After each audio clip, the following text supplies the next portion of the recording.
Hello everyone, this is Michael Tyler. Welcome to this month's free Vectric project. I call this project, rather obviously, the boxturtle. It's a real boxturtle. It's compatible with the Vectric Aspire software, and I use the modeling and sculpting tools in Aspire to create all the turtle parts, which were based upon sketches I made when fleshing out my layout ideas. You can download the Aspire project file from your Vectric V&Co account along with an illustrated PDF step-by-step guide. Please enjoy watching the rest of this video to see the CNC carve and cut out the parts, as well as the steps I took to apply the finish to this fun novelty project.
Okay, I'm going to glue these two halves of the head together and also the tail.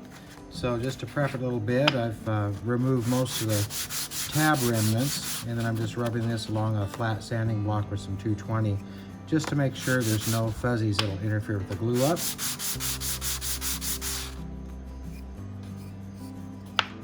And we'll do the same thing for the tail.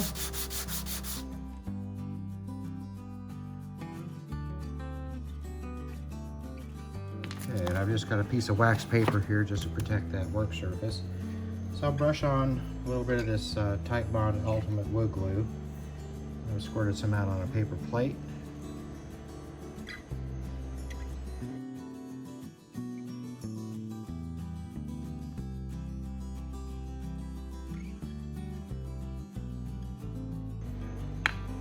And I've got a little bit of table salt here. I'm just going to sprinkle a little bit of that out and just dust that a little bit with some salt. That'll help keep it from slipping as much. If you get too much there, it's not going to join very well. Okay, and I'll just clamp this in place with some rubber bands.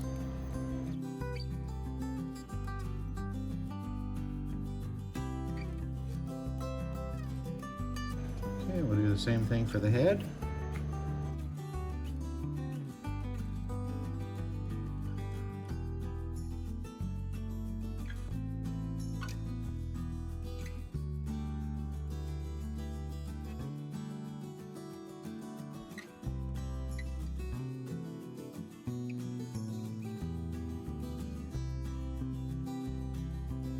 Okay, we'll let those dry and then we'll do the final cleanup with some hand sanding and maybe a little bit of a Dremel tool.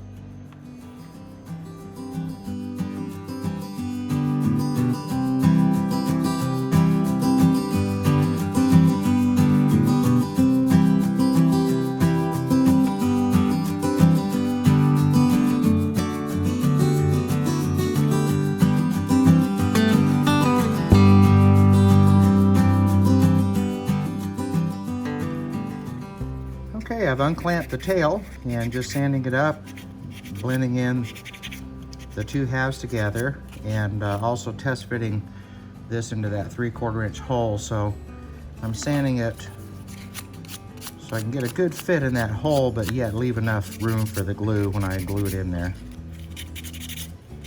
You could modify the file to make that hole just a little bit bigger. Might reduce some of the sanding, but depending on your wood thickness and the accuracy of your machine, you're probably going to have to sand this a little bit, touch it up a little to fit in that hole properly. Okay, just a little bit more to go, and then I'll work on the head and try to test fit that into the slot on the other panel.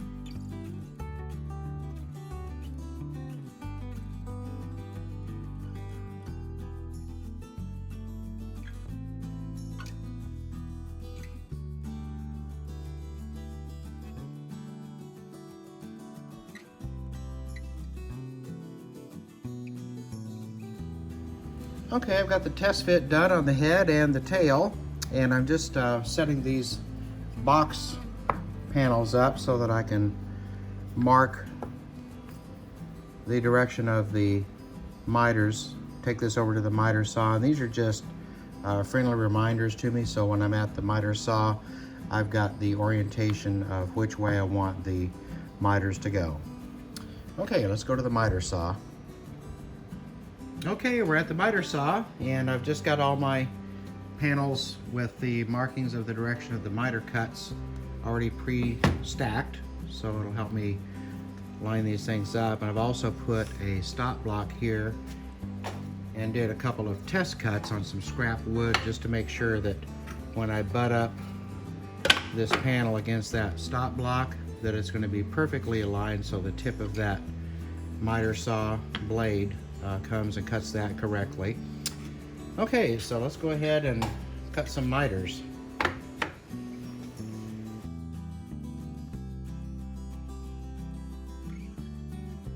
Okay, I'll repeat that for all the rest of these panels, and then we'll come back and glue the box up. Okay, I've laid the panels flat in their position where they're going to go when I glue it up, and I've got the box bottom here. And as you can see, I just put a strip of this blue painter's tape along the edges of two of these panels so that make it a little easier when I glue them up. So I'm going to go ahead and put some glue around the edges of the box bottom. These are all butt joints here.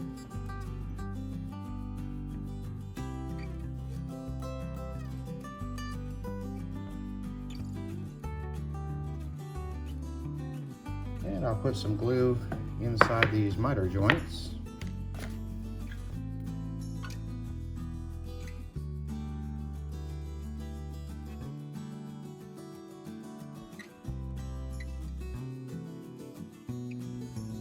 I'm going to wipe off a little bit of that squeeze out there.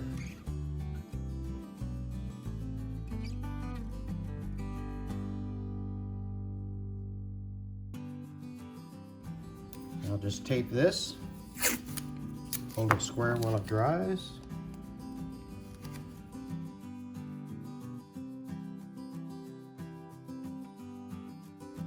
Okay, we'll let that set, and this squeeze out that's on the inside corners, some of you may know the trick already, but you just take a drinking straw once that glue sets up a little bit, and you run that straw, crease it a little bit, and just run it down to scrape off that semi-hard glue before it completely cures, and that makes a neat job of getting rid of that squeeze out in the center of the joint there.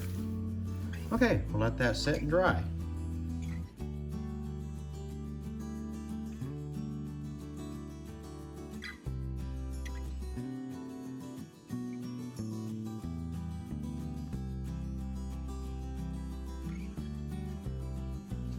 All right, this is the first stage for the finishing process of the box turtle. And what I've done, I've made a mixture of one part of this Zinsser Bullseye Seal Coat, which is just a 100% wax-free shellac, and mixed that with denatured alcohol. So equal parts of denatured alcohol and the Bullseye Seal Coat. And then I'm gonna brush on this sealer on these parts, but I'm going to try to avoid the areas where it will be glued to the box. So this will provide a base for the rest of the finishing process. It seals the wood, and between these coats, I may give a couple of coats of this thinned sealer.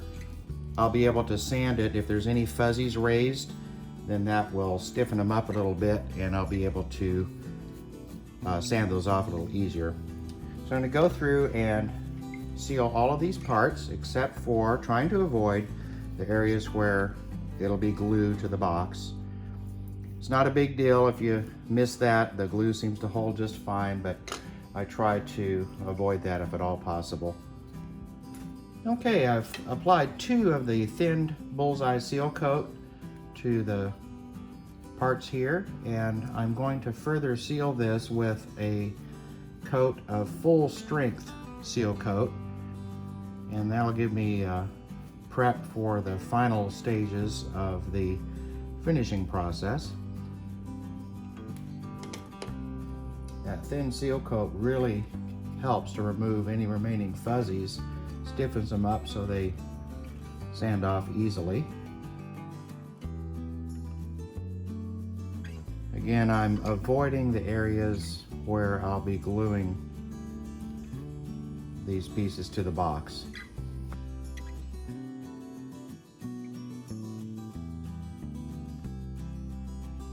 While the rest of the turtle parts are drying, I've been applying several thin coats of this Krylon crystal clear spray on the box and the lid and the lid knob. So I'm just continuing to build that up slowly with several light coats. You can see I've masked off the area for the head and also on the back side for the tail, so that I cover that area up in preparation for the glue up later. Okay, so I'll go ahead and continue coating these with the Krylon clear spray until I've built up the finish I'm happy with. All right, here's all the turtle components. These components here I'm going to finish separately from the box, just to give you an idea of what this looks like when it's put together. You got these 2 front feet and the 2 back feet that glue under the corners. Of course, you got the tail and the head. Get that in that slot there. Here we go. And the lid and the knob for the lid will connect with, glue it in with an 1/8 inch dowel. So that's what it'll look like. Now, if you wanted to, you could leave it natural like this, or maybe you'd like to modify the file and machine out just these components, a contrasting color to the box components. So you do whatever you want to. But I'm going to go ahead and apply a glazing technique to the head, tail, and legs. So what I'll start with is this sort of fluorescent green color overall, so it's going to look quite garish and bright. And then I'll probably paint the whites of the eyes with some white acrylic craft paint. And then I'll seal that once it's dry, spray on some Krylon, and then I'll water down some of this hunter green color and just use it as a wash glaze technique, wipe it on, wipe it off, and hopefully that'll yield an interesting greenish color, and then we'll assemble the parts to the box.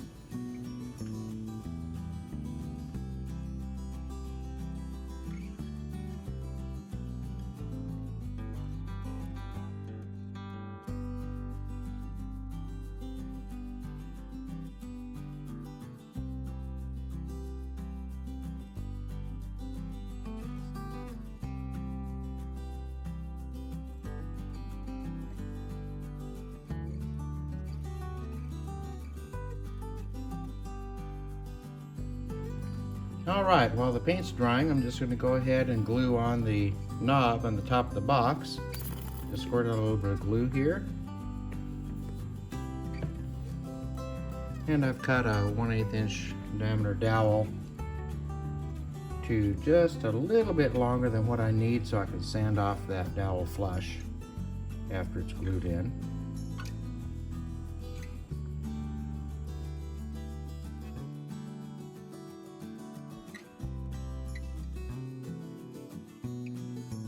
Okay, we'll let that dry, and then you can see that dowel is protruding just a little bit, and I'll sand that flush once it's all dry.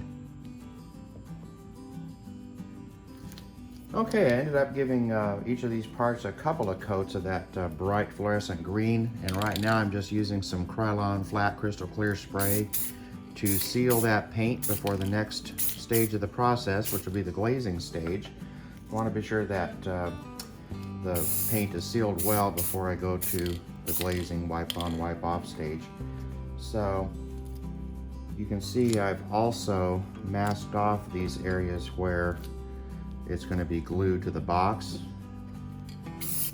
Okay, so I'll just keep on applying these very thin coats just to make sure it's well sealed before we go to the glazing process.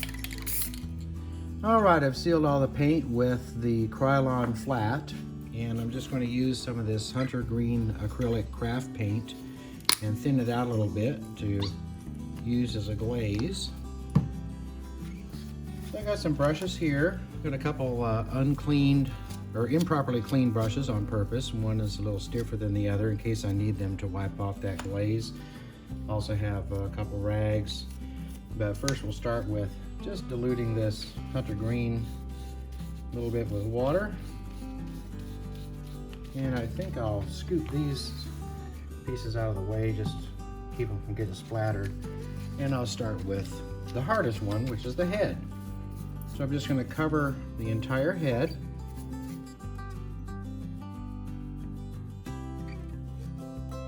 And we'll just wipe that off. That tones down the bright green a little bit.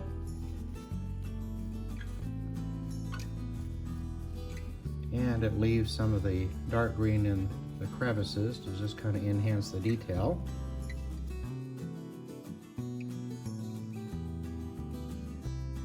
Now use one of these stiffer dry brushes to kind of brush that out.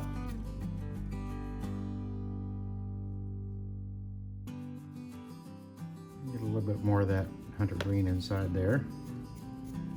That nostril, and I think I'll put a little more in that mouth too. Okay, let me just brush a little bit more of that out. Just trying to look at the two sides and see if they match up all right. I'm just going to put a little bit more of that darker green on there, just tone down that light green just a tad.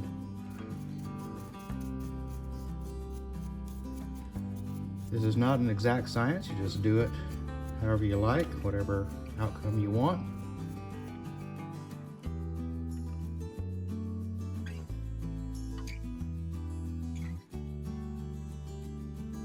I'm going to want to darken that center of that eye a little bit. I'll just take a small paintbrush and put some of this hunter green inside, some of that undiluted hunter green.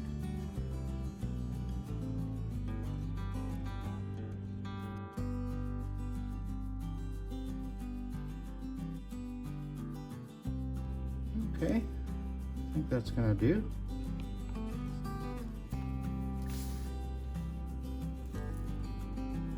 So you get the idea. I'm going to repeat this process on the feet and the tail as well.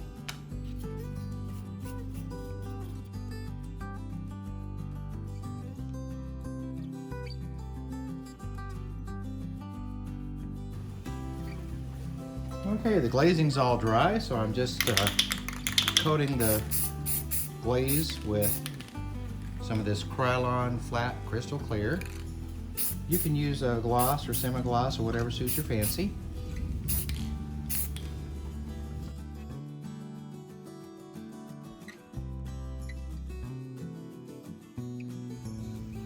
I've placed some parchment paper and a piece of wax paper on the flattest surface in the shop, which is the table saw, and getting ready to glue all these parts into the box. So I'll start with the head.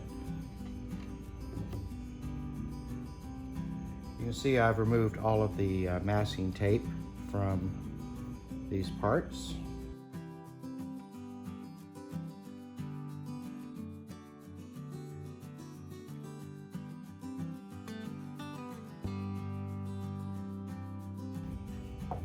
And now the tail.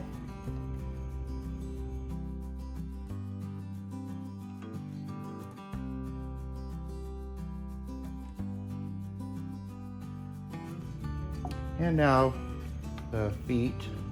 What I'm going to do is line these up on the box here. I'll just apply some glue.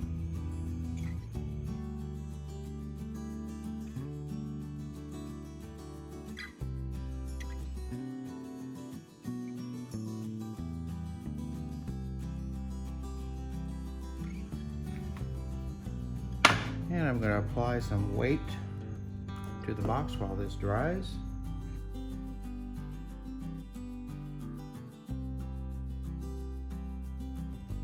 All right, we'll come back to it when it's all dry. Well, that completes the real box turtle project. I hope you enjoyed the video, and I hope you'll go ahead and make one for yourself or make several for gifts for kids, grandkids, or whoever.